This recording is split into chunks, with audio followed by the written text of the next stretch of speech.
The Boxer, a WEBTOON original series updating every Monday and Thursday.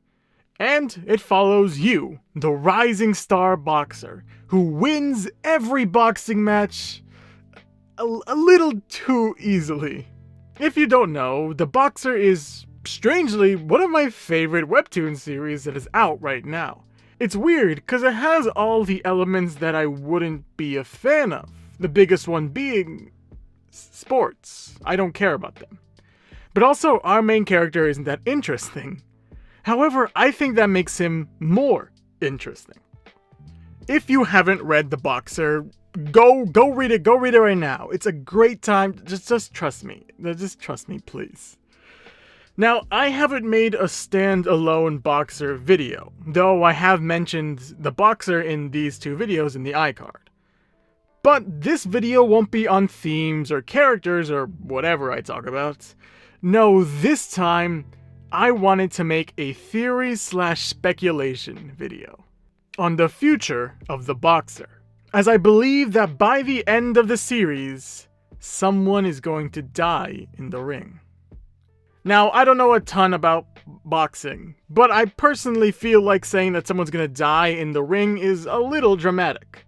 So, before we get into the possible victims, let's talk about some of the hints on why I believe that it might happen. First things first, you can 100% kill someone. Going in order, I guess. Ryu, that school bully, was hospitalized when you knew nothing about boxing. John Taker, the rookie killer, that guy that you basically played with and made him a bloody mess, immediately starts thinking about his past where he almost died. Next was Jean-Pierre, who was 100% willing to die to see Yu's perfection. And of course, Yuto Takeda, who went full on, amazing, I don't know what this mode is for him, and you just kind of shattered his jaw, and they had to take him out on a stretcher. And the only reason that happened was because the coach threw in the towel. If she didn't, he might have died. So you could 100% kill someone. But just because someone can, doesn't mean they will. That's where we get other bits of evidence.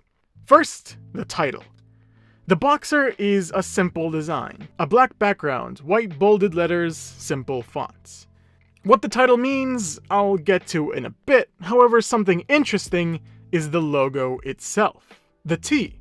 It doesn't match the rest of the logo. It's taller and skinnier than the rest of the letters.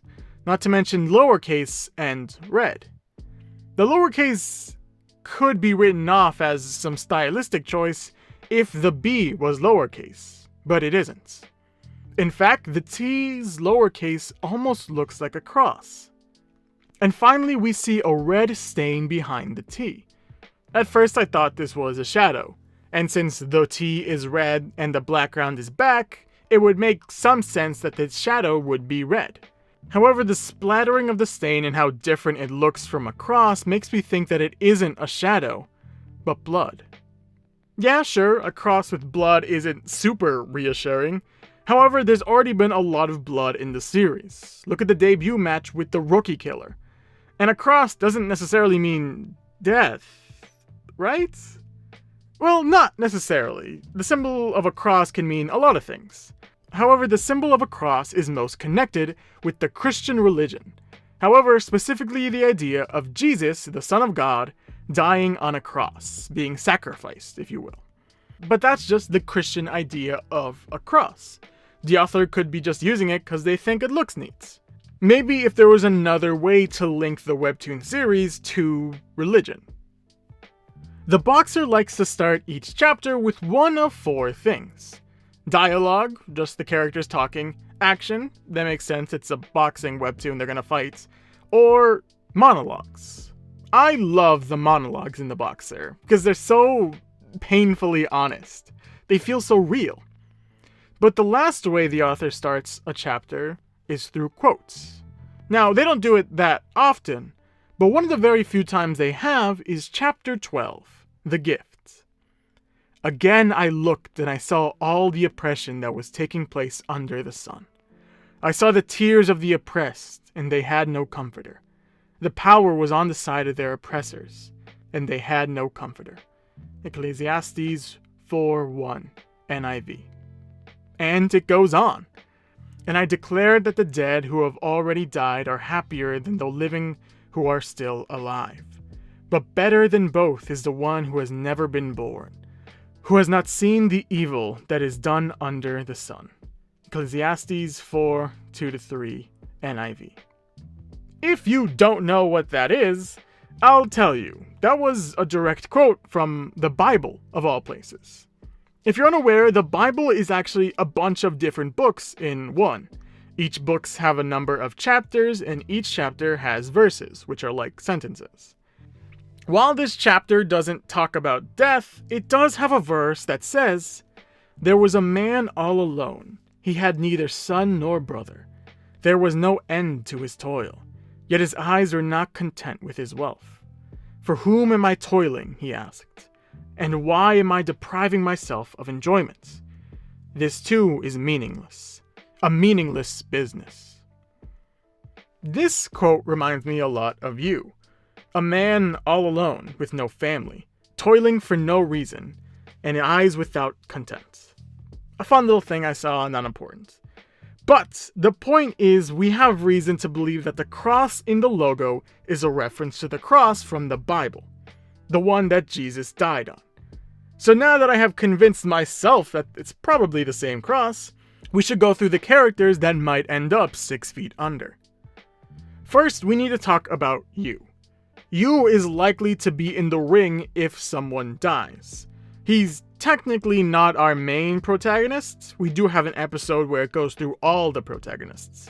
Yu's story being presented as a story where the person thought to be the protagonist turns out to be the final boss other protagonists must defeat. Yu's importance to the story is being the final boss. Yu's importance to the story, that is, of being the final boss, will definitely put him in the final battle. Whether he's the killer or the killee, we'll see. So who will Yu's opponents be? Well, they need to be important. To the story, to the world, or to us. And since the webtoon is the boxer, we can assume that it will be a boxer. However, it's probably going to be an important one. So just to gather people up, we're going to add all of the world champions that Yu hasn't faced, being, Fabrizio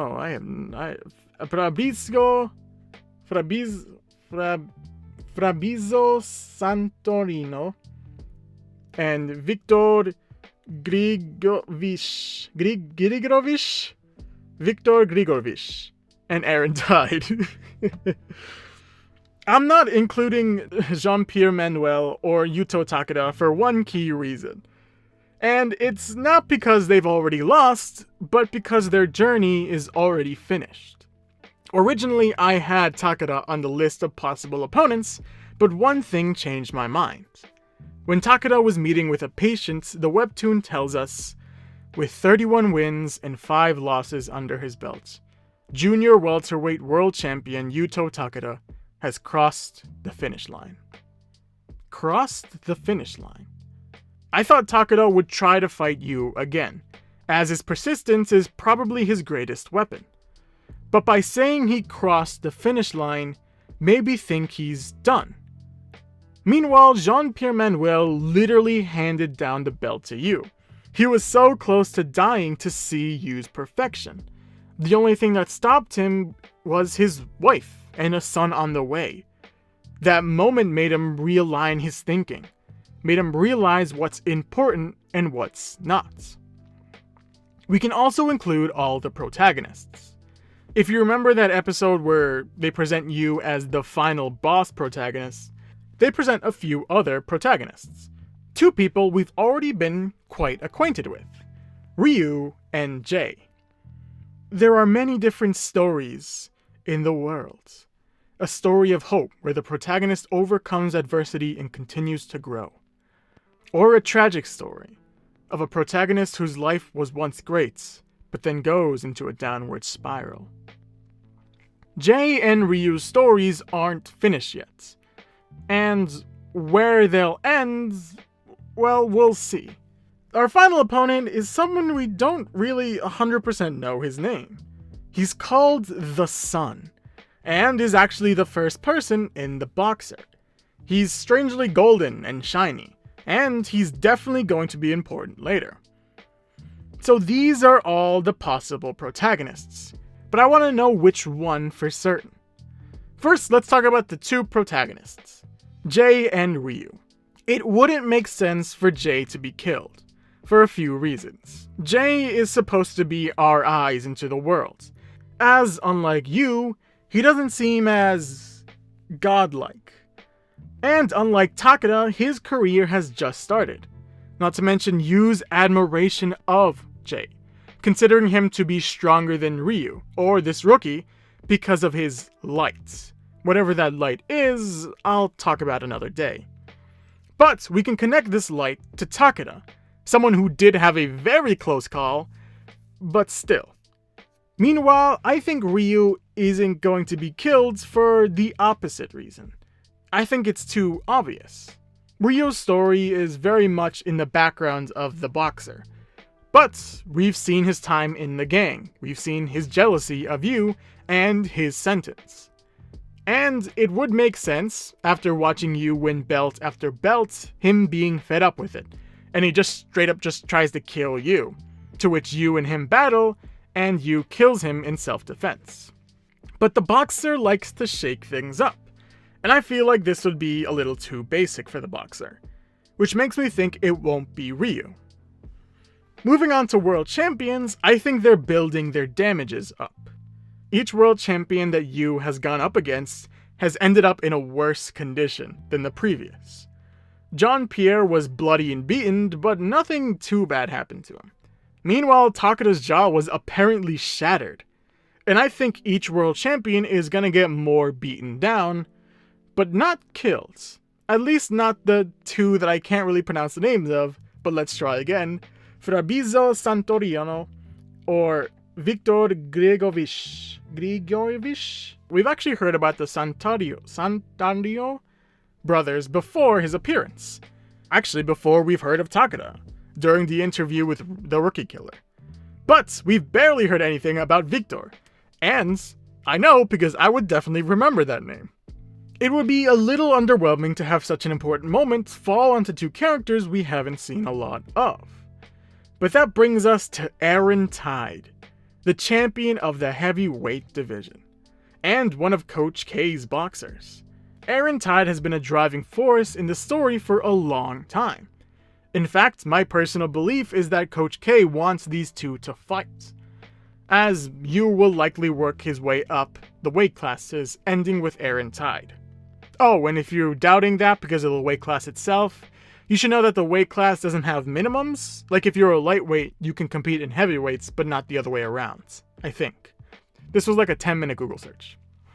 Now, I have a little trouble believing that Yu could kill Aaron. Aaron is a tank, and Yu really isn't. Aaron seemingly cracked a man's arm with just one punch. I think this was just to show that he was just as much of a monster as Yu.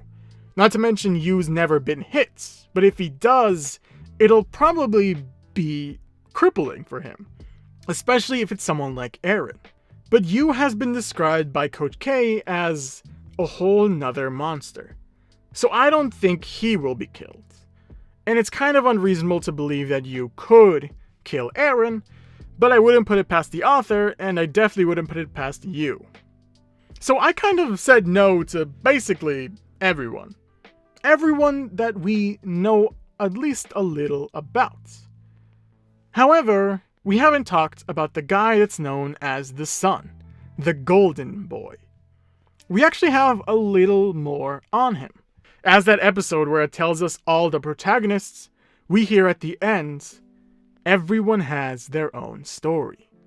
And rarely, very rarely, there are stories where it's not until the last moment that the real protagonist appears. Golden Boy is likely the namesake of the webtoon, likely being the boxer. And if you remember, the reason I went down this train of thought was because the boxer logo had a bloodied cross on it. Here's my prediction. During Yu's last arc, which would be the heavyweight arc, everyone, including Coach K, expects him to fight Eren Tide. However, surprise, Golden Boy, whose name is possibly Yamaguchi, as that's the name on these golden pairs while Takada's in the hospital, and it matches his, kind of speaking tone, will take the title before Yu can, making good on his promise at the beginning of the series, when Golden Boy asked him to meet him at the top. To which Yu has the same reaction with Takada, wanting to understand that light, but goes too far and maybe kills him. And only by killing him, Yu realizes what that light he was searching for actually meant. The cross in the Bible doesn't really represent death, it represents a sacrifice. I think the sacrifice is for you to finally understand, for you to finally care, at least a little, about life. But that's just kind of my thoughts on this. How wrong do you think I am? Do you think I missed anything, or do you think it's someone else on the chopping block? Leave it in the comments below. But, like always, thank you for watching.